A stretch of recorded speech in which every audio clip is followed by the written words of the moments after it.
Dans ce module, nous vous expliquerons l'importance d'un moteur à haut rendement.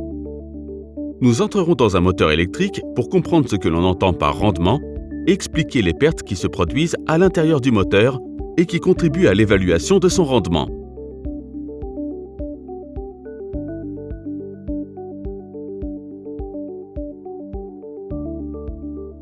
Le monde fait face à un sérieux défi énergétique.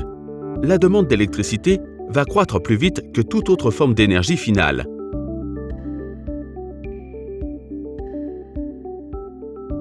Les pressions pour limiter la consommation d'énergie et les émissions de CO2 émanent de toutes parts.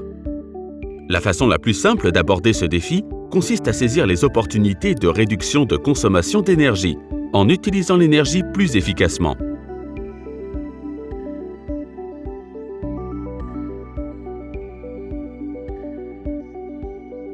Plus de 40% de l'électricité produite est consommée par les industries.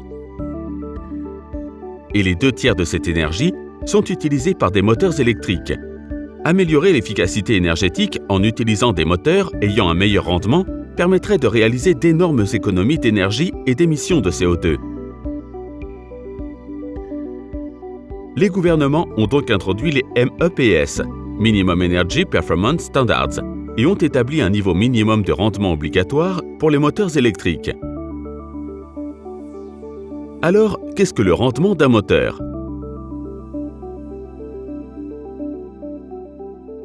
Le rendement est simplement le ratio puissance de sortie sur puissance d'entrée présenté en pourcentage.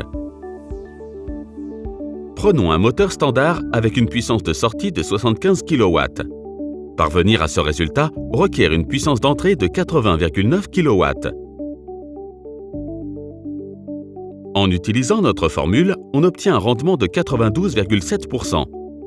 Cela veut aussi dire que la perte d'énergie s'élève à 5,9 kW.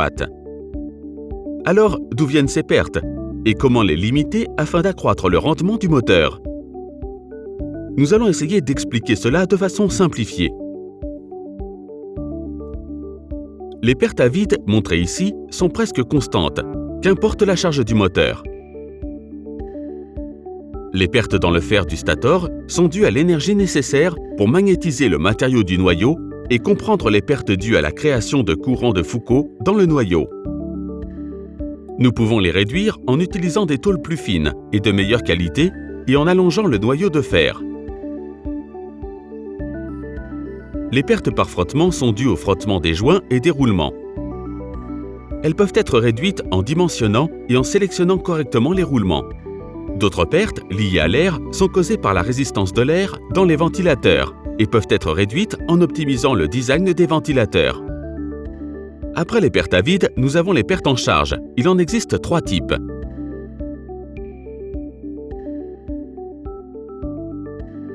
Les pertes des roulements du stator, ou pertes I2R, sont dues à la circulation du courant à travers la résistance des enroulements du stator. Elles peuvent être réduites en optimisant les encoches du stator et en resserrant les enroulements afin d'assurer un bon taux de remplissage des encoches, en plus d'un noyau de fer optimisé pour optimiser la force du champ magnétique.